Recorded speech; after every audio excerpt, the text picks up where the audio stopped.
Bueno, buenos días, buenas tardes o buenas noches, bienvenidos y bienvenidas. Este es el primer tema del curso de funciones ejecutivas y sus alteraciones. Vamos a ir haciendo un recorrido por distintos conceptos, probablemente dividamos el video en dos partes para que no se haga tan tedioso y tan largo. Y vamos a dejar un espacio de comentarios para que ustedes puedan interactuar con nosotros en las distintas presentaciones. Hola Juan Ignacio. Hola, buenos días. Bueno, para nosotros es raro no verlos porque estamos acostumbrados a interactuar de otra manera, pero vamos a tratar de que sea lo más ameno posible.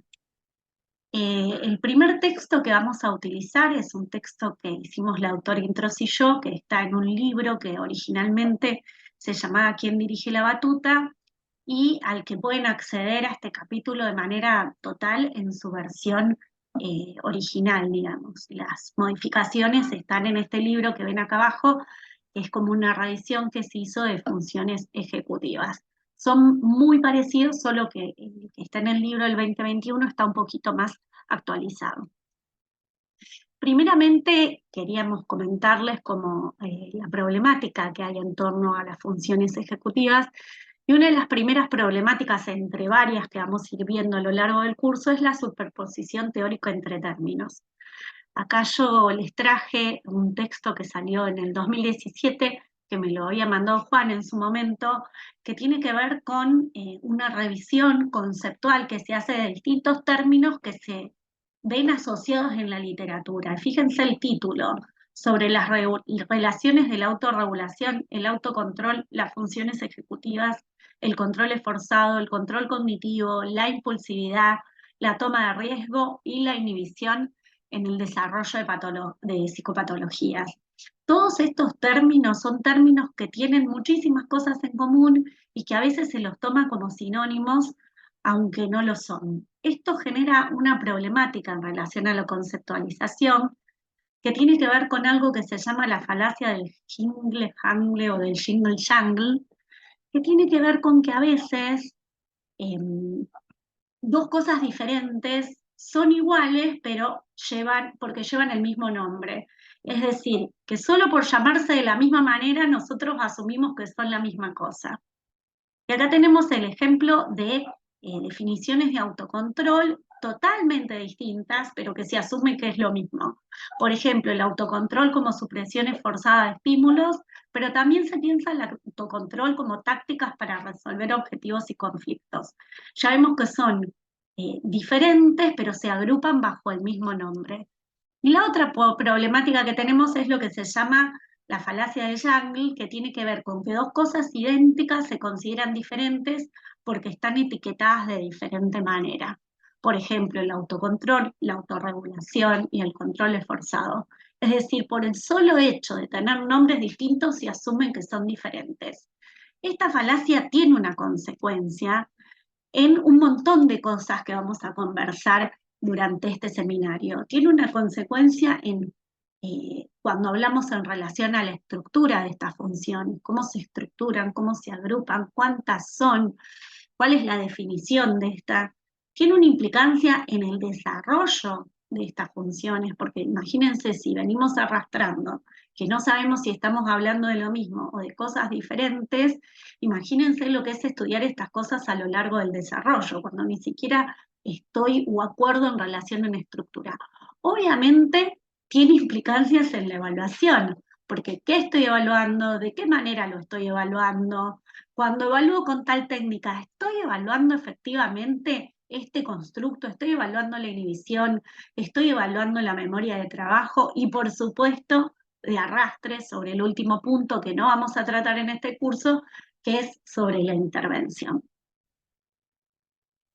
¿Cómo las definimos? En principio, a mí me gusta tomar esta definición de un texto de Gioia, que es el creador del manual de Brief, voy para atrás, se ve que tiene el automático, que tiene que ver con un conjunto de procesos cognitivos que actúan controlando o modulando emociones, comportamientos y pensamientos. ¿Para qué? Para guiar el comportamiento hacia el logro de metas o objetivos que son valorados por las personas. Fíjense que todos los puntos claves de estas definiciones están marcados. Son procesos cognitivos, controlan y modulan eh, emociones, comportamientos y pensamientos y están enfocados a la resolución de metas o objetivos valiosos para la persona. Pero, ¿qué es un objetivo? Esto es importante porque decimos siempre orientado a objetivos, orientados a metas. Un objetivo es una representación cognitiva de un estado final deseado, es decir, hacia donde el organismo, el niño, la persona quiere llegar. Es el final deseado. Eso es un objetivo.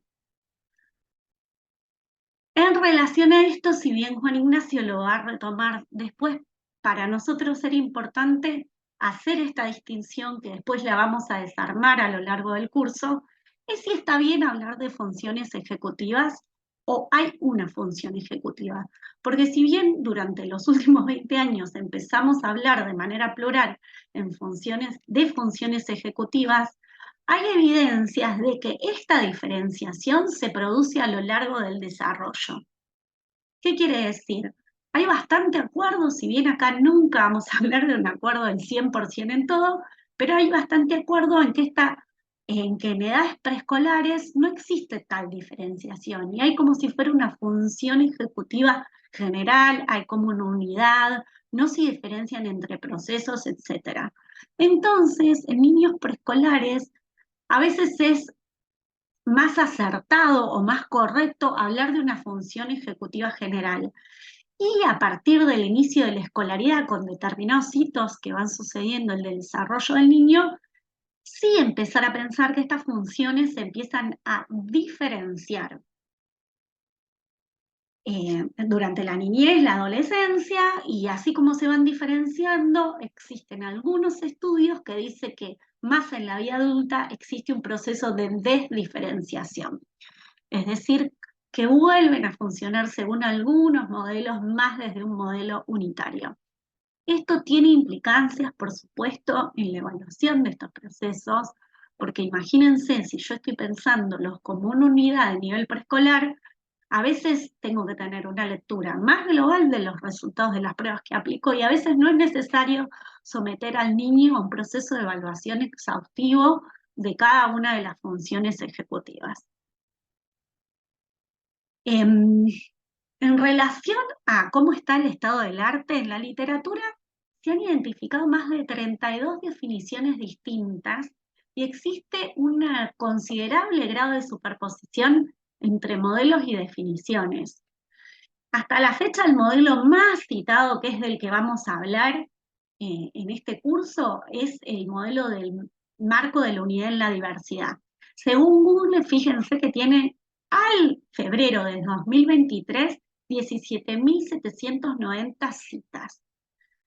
Estos autores proponen que la conducta autorreguladora está influenciada por tres funciones ejecutivas centrales. Y hay dos cosas que me parece importante decir. Ya acá están diciendo que son funciones que sirven para la autorregulación. Por eso muchas veces nosotros hablamos de estas funciones como herramientas que permiten el logro de objetivos. Y estas tres funciones ejecutivas centrales, los autores hablan de cambio atencional, de monitoreo, que es lo que se conoce como shifting, monitoreo y actualización de la memoria de trabajo, e inhibición de impulsos y respuestas inapropiadas. Tratamos de mantener la terminología original que hay en el paper inicial, porque en sí ellos no hablan de inhibición, memoria de trabajo y flexibilidad cognitiva. Esas son como licencias que se va tomando los autores que van replicando al final. Y esto también tiene una implicancia, porque la parte de autorregulación la parte, perdón, de actualización, es solo una parte muy chiquitita del constructo de memoria de trabajo. Así como la parte de shifting también es una parte muy chiquita del concepto de flexibilidad. Esta cita es de Sambol 2023, fíjense que es bien, bien nuevito. Lo que nosotros vamos a usar es un principio de parsimonia, porque nosotros entendemos que ustedes necesitan esto para evaluar y para la clínica. ¿Qué dice la parsimonia? Que en igualdad de condiciones la explicación más sencilla suele ser la correcta. Salteándonos un montón de pasos epistemológicos, nosotros entendemos que cuando tenemos que bajar estos contenidos, ustedes necesitan herramientas para evaluar e intervenir. Entonces nosotros vamos a usar el modelo más citado, sabiendo todos los peros que hay atrás de este modelo, y el que más apoyo empírico ha tenido, sabiendo todos los peros que hay detrás de esto que les acabo de decir. Simplemente porque tomamos esta decisión basada en un principio de parsimonia. Las funciones ejecutivas son un constructo complejo. Una de las cosas que lo hace complejo es esta multidimensional de la que ya empezamos a hablar, y porque esto quiere decir que hay varios procesos que me permiten a mí alcanzar los objetivos. Y un concepto importante es que si son varias, una de las cosas que me tengo que preguntar yo es el vínculo que hay entre ellas y por qué las agrupo bajo un mismo término que funciones ejecutivas. Esto tiene que ver con que estos estudios empíricos demostraron que no son totalmente autónomas entre sí. No son totalmente independientes entre sí tampoco. Fíjense que ahí hay una imagen de una silla y una mesa. Como nosotros podemos ver, nosotros sabemos que estas dos cosas son muebles, ¿cierto? Esas son las características que tienen en común, tanto la silla como la mesa son muebles, pero tienen características que les son específicas, más allá que tienen cuatro patas, que también es una característica en común, tienen utilidades diferentes. La mesa sirve para apoyar cosas, comer, hacer las tareas, etc. Y la silla sirve para sentarse.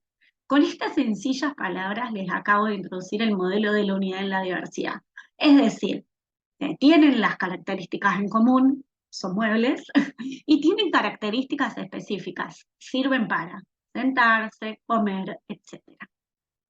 ¿Por qué no son totalmente autónomas entre sí entonces? ¿Por qué no nos vamos por lo específico? Porque en los estudios se ha demostrado que existe una correlación entre estas variables, pero esta correlación no es tan fuerte. O sea, no son correlaciones de arriba de 0,50 y menos también, les diré. Estos dos papers muestran como la transición en los modelos desde que salió el primer paper que trajo este modelo, que es un artículo del 2000. Nosotros cuando preparamos esto pensábamos, pasaron 23 años, o sea, pasó un montón de tiempo. Y acá tienen una revisión que es súper interesante, más nueva de CAR, que es del 2018, creo, ¿no, Juan? Perdón, estaba silenciado. Es un poco más reciente, ahí te digo exactamente. Bueno, yo sigo mientras vos buscas, pero bueno, justamente queríamos mostrar, porque en esta revisión se muestran cómo fueron cambiándose los modelos y hoy por hoy no se trabaja exactamente con el mismo modelo o no se piensa nada más desde el modelo original, que fue un modelo empírico, es decir, a estas personas se les ocurrió agarrar tres funciones y contrastarlas a través de un análisis de variable latente. Podrían haber agarrado otras, pero agarraron esa por una cuestión teórica, es decir, pensaron que eran las funciones más importantes. ¿Qué es lo que dice este modelo? Básicamente habla de la unidad en la diversidad. Básicamente la unidad está representada acá como un nudo, que es lo que tienen en común, los que la definen en común. Y después están las tres funciones. Y ellos lo que hacen es, a través de un análisis de variables latentes, contrastar a través de diferentes tareas que ellos consideran que definen a esos constructos teóricos y ver las relaciones que hay entre ellos. ¿Qué es lo que encuentran? Encuentran que hay factores comunes y encuentran que hay factores específicos. Eso dicho como a grandes rasgos. Yo solo para mencionarles por arriba, yo sé que por ahí me copo en cosas que son interesantes para mí. Hay en este modelo uno de los problemas que hay es que en algunas tareas, en algunos procesos, perdón, se miden con tres tareas que son muy parecidas entre sí, como es el caso de cambio o flexibilidad cognitiva, que son tareas que solamente tienen variaciones de estímulos, y en otros modelos, como inhibición, se mide con tareas totalmente diferentes entre sí. Ese es uno de los problemas. Otro de los problemas, ya lo vamos a ver más adelante, es el constructo de inhibición, que ahí nos vamos a ir a otro modelito teórico, y el modelo sobre más acuerdo hay, donde hay más confiabilidad en las tareas, donde las tareas son más acertadas, se replican a lo largo de los estudios, es en la tarea, en el proceso de actualización, que para nosotros es memoria de trabajo, pero no es 100% lo mismo. Bueno, cualquier cosa, si no entendieron esta parte, me lo preguntan a través del chat. Más adelante, en el 2011, 11 años después, ellos empiezan a hacer unos estudios con gemelos y lo que tratan de definir bien es la unidad y la diversidad. ¿Cómo se lee este gráfico? A la izquierda tenemos las habilidades. Entonces, la habilidad de actualización es igual al factor común, es decir, qué cosas comparten estas funciones, el nudo, el mueble, más aquello específico de la habilidad, que en el caso de actualización tiene que ver con ir como cambiando permanentemente la representación. En la habilidad de cambio es igual al factor común más cambio específico, que son habilidades específicas de cambio atencional entre tareas. Pero fíjense que cuando digo habilidad inhibitoria, el factor común es lo único que explica la habilidad inhibitoria. Y no tiene la inhibición según este modelo, que ya les voy a decir cómo se llama, no tiene la inhibición ningún factor que lo define específicamente. Este factor común es para los autores el mantenimiento de objetivos que necesitas para una tarea. ¿Por qué la inhibición desaparece? Hay muchas hipótesis, nosotros nos vamos a quedar con dos. Una es el tipo de medición. En estos modelos teóricos la medición forma parte del problema.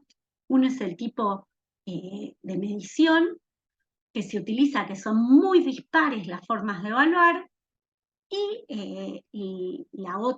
el otro inconveniente es la falta de confiabilidad que hay entre las distintas tareas. Algunos los atribuyen a que se utiliza mucho el tiempo de reacción como variable dependiente y otros como este modelo de inhibición diferente que hay de fondo. Este modelo se llama modelo nido o modelo anidado. Si bien en la literatura hoy por hoy no hay una confirmación del 100% de la importancia, no de la importancia, sino de la posibilidad predictiva de cada uno de estos modelos, nosotros vamos a utilizar estos dos modelos para explicar las distintas cosas con las que nos vamos a encontrar, por este principio de parsimonia que les dijimos al principio, y porque hay que tomar decisiones, básicamente. ¿Encontraste, Juani, el de Carr? Sí, tenías razón, Lore. Esa metaanálisis es del 2018 y después tienen dos estudios más del 2021 y 22, donde Bien. también trabajan este modelo. Uno es de desarrollo, ¿cierto? Sí, Bien, a lo largo del capital. a lo largo del ciclo vital. Bien, bueno, espero haber sido bastante clara con esto porque puede llegar a parecer confuso. Eh, Bien, volviendo a la unidad, y eso es lo que nos vamos a detener un poco, que qué es lo que tienen en común todas estas funciones y por qué las llamamos en definitiva funciones ejecutivas y no hablamos de ellas de manera independiente. Nosotros en el capítulo van a ver, damos 4 características, a las cuales yo le agregué esta característica que aparece en el artículo del 2011.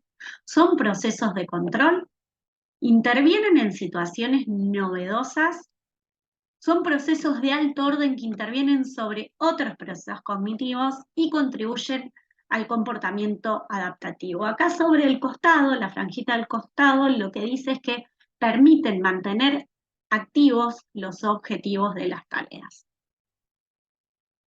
Es un tema esta característica porque está muy vinculada a la memoria de trabajo, que es algo que nos va a atravesar durante toda la presentación. Veamos cada uno de estos. Son procesos de control porque permiten a las personas el reemplazo de una tendencia prepotente por otra respuesta más débil, aunque más apropiada a la situación. Es decir, yo tengo un impulso, una tendencia, algo que me sale a hacer naturalmente por X causa, y tengo que hacer que se imponga y que suba una tendencia que está más débil y que esa prepotente baje, baje, baje y vaya perdiendo peso. Que sea más apropiada la situación. ¿Para qué? Para adaptarme básicamente a lo que me demanda el medio, a lo que me demanda el medio social en el que estoy inserto, etc. Es decir, es la puesta en marcha de un proceso que viene de adentro mío que impide que se ejecute otro proceso. Tranquilos que los vamos a ver en ejemplo. Antes de eso, es muy importante que definamos qué es una tendencia prepotente, porque lo damos como por hecho y después decimos, bueno, pero ¿qué es esto que se impone? ¿Es un reflejo? ¿Es un hábito? Son acciones que toman prioridad sobre otras respuestas. La prepotencia puede verse a preparación biológica, es decir, tipo más instintivo. Por ejemplo, si yo les tiro una serpiente ahora en el lugar donde están ustedes, la respuesta va a ser saltar. No hay duda de eso. Esto es preparación biológica ante una posibilidad de amenaza. También puede verse al aprendizaje, que es lo que pasa en el famoso test Stroop. O sea, yo cuando les muestro palabras pintadas de colores y les digo, digan colores, ustedes no pueden dejar de ver por producto de un aprendizaje una palabra. O a la prominencia del estímulo, porque el estímulo se impone por sobre el campo estimular y no puedo dejar de verlo. La única manera de no verlo es aplicar justamente un acto de autocontrol a través de las funciones ejecutivas. Bien, ¿en qué situaciones generalmente hay como una lucha entre lo más impulsivo, que eran estas tendencias prepotentes, que se activan automáticamente, que no tienen deliberación consciente, que buscan gratificación como más cercana en detrimento de lo lejano, porque ya tenés que aplicar como más esfuerzo, y se contrapone a algo que es más reflexivo, como reglas, normas, objetivos, que requieren un aprendizaje, una conducta más deliberada, más fría, más planificada, más flexible, más controlada y que privilegia el largo plazo por sobre el aquí y el ahora. ¿En qué situaciones lo puedo ver? En situaciones básicamente de conflicto, por ejemplo. Fíjense estos ejemplos que están acá abajo. Acá yo tengo una tendencia prepotente en cada una de las situaciones versus una tendencia más débil, pero que que nos acerca al objetivo. La tendencia prepotente, por ejemplo, en la niña esta es gritar, eh, evidentemente será una forma de reacción emocional, y la tendencia más débil puede ser llevarse bien con su compañerito y eso la acerca a estar adaptada en un medio social, en la escuela, en tener amigos, etc. El conflicto es entre estas dos cosas, entre esta necesidad de estar adaptada y esta cosa que me sale instintivamente de gritar. Lo mismo vemos en la foto, el dibujo de la derecha, donde vemos una persona que está estudiando, toda desgastada, toda tirada sobre la mesa, y a la izquierda vemos cómo cambia la cuestión cuando hay una situación más lúdica, más de juego. La tendencia prepotente ahí es, evidentemente, no es el estudio, sino justamente todo lo contrario, es aburrirse, es no prestar atención, y lo que tendría que pasar acá es que la tendencia más débil, la de tengo que estudiar porque tengo que aprobar las materias, suba, suba, suba y baje la otra. Siempre yo lo pienso como un interjuego de subir eh, la respuesta débil y que baje la que se impone, la que está acá en el calor del momento, en el aquí y en el ahora. Vamos a hacer una pequeña práctica. En cada una de estas situaciones, yo mentalmente les voy a dar tiempo, vamos a identificar el objetivo que se supone valioso para el individuo y la tendencia prepotente que se opone a este objetivo. Esto es conflicto. Bien, ¿cuál es la tendencia prepotente acá? Del niño que está atrás, ¿no? Porque la niña que está adelante está muy entretenida estudiando. ¿Y el objetivo cuál sería? Yo les doy un tip, ¿no? La tendencia prepotente, por ahí lo que le sale naturalmente a este niño es hacer macanas y el objetivo es que te vaya bien. Ningún niño tiene como objetivo que le vaya mal en la escuela, que lo reten, lo cachiporren, etc. Fíjense acá, la tendencia prepotente, porque algunas son menos evidentes, me pasa solo. La tendencia prepotente es una niña que tiene así como una cosa atencional, parece que está volando, que está por las nubes, etcétera, etcétera, que está ensoñando, y el objetivo también sería prestar atención en clase, poder copiar las tareas, trabajar como el resto de los compañeros. Fíjense, como siempre están como estas dos cosas en conflicto. Ahí interviene el control. Y acá, por ejemplo, vemos que la chica tiene la carpeta sobre la mesa, que tiene que estudiar, y está a meta con el celular. La tendencia prepotente de todo el mundo últimamente es mirar el celular, y el objetivo es estudiar. Fíjense cómo son bien opuestas. La última, que es menos evidente todavía, por ahí yo tengo que hacer, ay, perdón, ¿cómo se me va esto? No entiendo por qué. Tengo como mis pensamientos se anidan y los quiero detener para no sentirme mal, etcétera, etcétera, y mi mente se va. La tendencia prepotente es a la rumiación, y por ahí el objetivo que tengo, no sé, es estar bien, es hacer alguna otra cosa, concentrarme en alguna actividad, etcétera. Ejercer este control tiene un costo, el costo es en términos atencionales, digamos. ¿Cómo vemos esto? El acto de control consume recursos. Es como si al principio nos levantáramos del día con una alcancía llena, llena, llena de estos recursos, y a medida que los vamos consumiendo en acto de autocontrol, en donde intervienen las funciones ejecutivas, se van como gastando. Fíjense cómo termina el chanchito con cero de posibilidad de justamente ejercer actos de control en donde estén las funciones ejecutivas. Vienen con la percepción subjetiva de esfuerzo, y ayer hablábamos con Juan justamente de la importancia que tiene esto de que consumen recursos, perdón, en la evaluación cognitiva. ¿Por qué? Porque justamente si nosotros hacemos evaluaciones que demanden, generalmente son demandantes y son ejecutivas, por más que yo no esté evaluando directamente las funciones ejecutivas, si es una habilidad en que el niño tiene algún tipo de déficit, me va a ir directamente para la función ejecutiva, y entonces termino evaluando y termino desgastando y afectando las tareas que van a venir seguidas de las primeras que apliqué. ¿Se entiende esto? Es decir, el primer acto de autocontrol que le va a ejercer al chico una tarea de mediana o alta complejidad va a consumir estos recursos, y se van a ir gastando en la evaluación. A medida que pasa el tiempo, la persona va a poder rendir muchísimo menos a su nivel. Decime, Juan, si querés decir algo en algún momento. No, sí, aclarar tal vez que todavía, como algunas otras cosas, no se sabe bien cuál es el proceso subyacente para que los chicos tengan estén menos preparados para realizar algunas tareas después de haber hecho otras, pero es un fenómeno que parece estar presente. No sabemos si tiene que ver con el consumo de recursos, con la motivación, con esta sensación subjetiva de que ya se esforzaron en algunas tareas, entonces ya cumplí.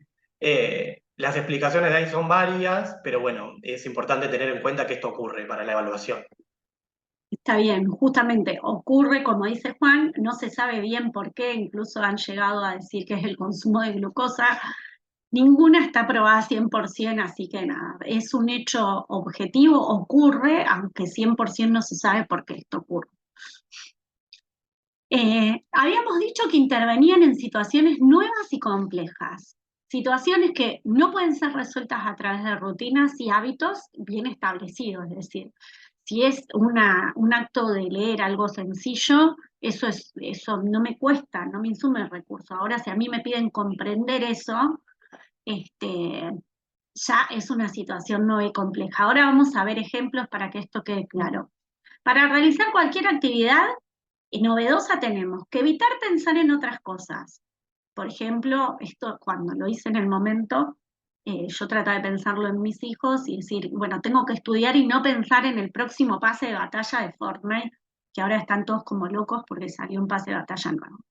Evitar las distracciones a mi alrededor y evitar o atenuar experiencias muy intensas, por ejemplo, que me generen malestar a nivel emocional. Todo eso es novedoso, o sea, no es novedoso porque nunca lo haya hecho.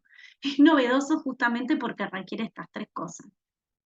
Ejemplo de situaciones novedosas en la infancia: el aprendizaje de la lectoescritura, resolución de conflictos con alta carga emocional, por ejemplo, peleas o conflictos entre pares, prestar atención a un nuevo tema en clase, permanecer sentado, sostener la atención durante tiempos extensos, cosas que se dan mucho en el contexto escolar, o mismo cuando están evaluando o trabajando en el consultorio.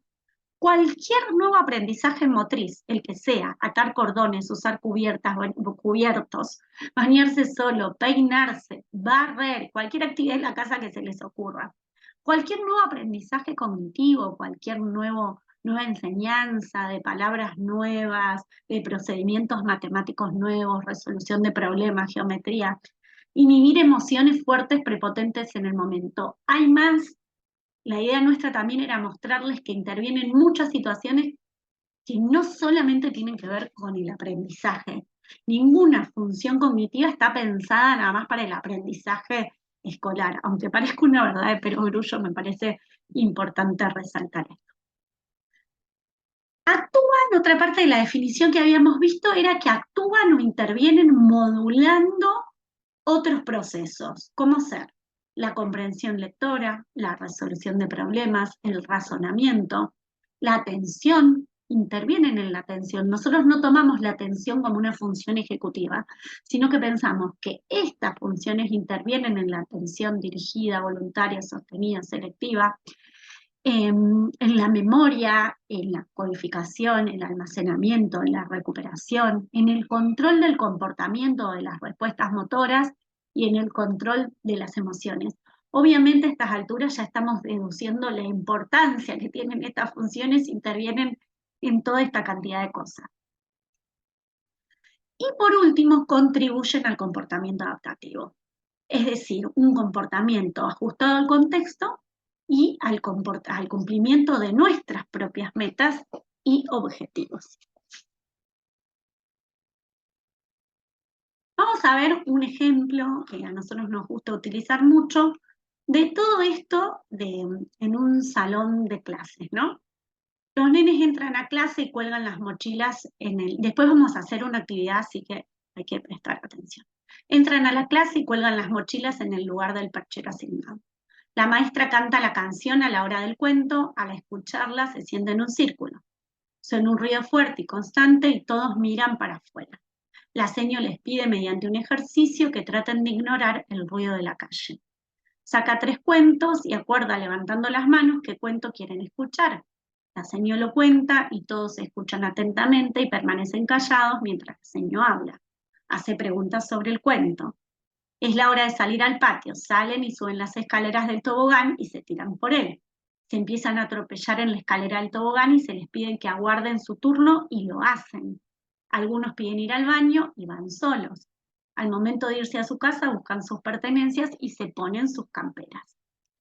Solo pasan, yo tengo un tamiz gigante, ¿no? Solo pasan este tamiz las conductas o respuestas automáticas y sobreprendidas, es decir, que no son ejecutivas. El resto, las que requieren funcionamiento ejecutivo, si todo funciona bien, se van a quedar arriba del tamiz. Fíjense, para que lo vayan pensando, yo voy a apretar un botón, aguardar el turno, sentarse, colgar la mochila, es como un desglose de todas las cosas. Hacer pis, escuchar el cuento, votar por el cuento, realizar preguntas, buscar pertenencias, etc. Aprieto el botón si llegaron a pensar. Y fíjense, las conductas automáticas desaparecieron y quedaron aguardar el turno, tratar de ignorar el ruido, votar por el cuento, elegir, escuchar el cuento, realizar preguntas, etc. Un montón de conductas automáticas como bajar las escaleras, ir a hacer pis, pasaron afuera porque son automáticas y no requieren del funcionamiento ejecutivo.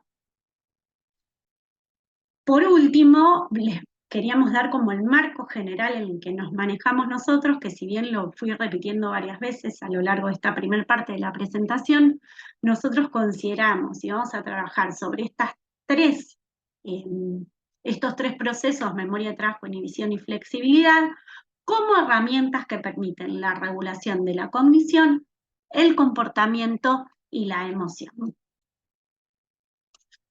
Tienen ahí un link para poder dejarnos palabras en una aplicación que se llama Answer Garden y definirnos con una palabra esta clase. Muchísimas gracias.